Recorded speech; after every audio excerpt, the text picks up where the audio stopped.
മത്തായിയുടെ സുവിശേഷം 6-ാം അധ്യായം 1 മുതൽ 6 വരെയുള്ള വാക്യങ്ങൾ. മനുഷ്യർ കാണേണ്ടതിന് നിങ്ങളുടെ നീതിയെ അവരുടെ മുമ്പിൽ ചെയ്യാതിരിപ്പാൻ സൂക്ഷിപ്പിൻ. അല്ലാഞ്ഞാൽ സ്വർഗത്തിലുള്ള നിങ്ങളുടെ പിതാവിൻ്റെ പക്കൽ നിങ്ങൾക്കു പ്രതിഫലമില്ല. ആകയാൽ ഭിക്ഷ കൊടുക്കുമ്പോൾ മനുഷ്യരാൽ മാനം ലഭിപ്പാൻ പള്ളികളിലും വീഥികളിലും കപടഭക്തിക്കാർ ചെയ്യുന്നത് പോലെ നിന്റെ മുമ്പിൽ കാഹളം ഊതിക്കരുതേ. അവർക്ക് പ്രതിഫലം കിട്ടിപ്പോയി എന്ന് ഞാൻ സത്യമായിട്ട് നിങ്ങളോട് പറയുന്നു.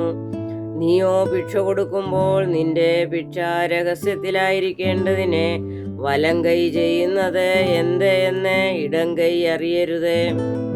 രഹസ്യത്തിൽ കാണുന്ന നിന്റെ പിതാവ് നിനക്ക് പ്രതിഫലം തരും. നിങ്ങൾ പ്രാർത്ഥിക്കുമ്പോൾ കപടഭക്തിക്കാരെ പോലെ ആകരുതേ. അവർ മനുഷ്യർക്ക് വിളങ്ങേണ്ടതിന് പള്ളികളിലും തെരുവ് കോണുകളിലും നിന്നുകൊണ്ട് പ്രാർത്ഥിപ്പാൻ ഇഷ്ടപ്പെടുന്നു. അവർക്ക് പ്രതിഫലം കിട്ടിപ്പോയി എന്ന് ഞാൻ സത്യമായിട്ട് നിങ്ങളോട് പറയുന്നു.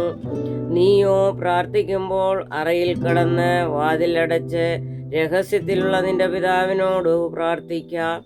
രഹസ്യത്തിൽ കാണുന്ന നിന്റെ പിതാവ് നിനക്ക് പ്രതിഫലം തരും. ബാരക്കുമോർ.